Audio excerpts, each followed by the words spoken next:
आतापर्यंत कालपर्यंतचा विस्तार पाहता?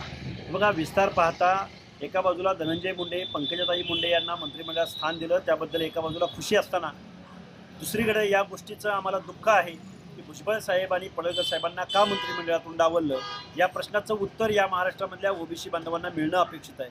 कारण या महाराष्ट्राचा व्हॉइस बनलेले, महाराष्ट्राचा आवाज बनलेले भुजबळ साहेब, त्यांना मंत्रिमंडळातून डावलण्यामागची काय भूमिका आहे अजितदादांनी पुढे येऊन सांगावी. 2.5 वर्ष मंत्र्यांना तुम्ही वाटून देणारे, एक वेगळा पायंडा पाडणारे अजितदादा, तुम्ही 2.5 वर्ष भुजबळ साहेबांना उपमुख्यमंत्रीपद देणार आहेत असं पुढे येऊन सांगा, आम्ही शांत बसू. तुम्ही जर 2.5 वर्ष मंत्रिपद घेणार असाल, 2.5 वर्ष उपमुख्यमंत्रीपद राहणार असाल, तर पुढचा कालावधी भुजबळ साहेबांना देणार असं सांगा.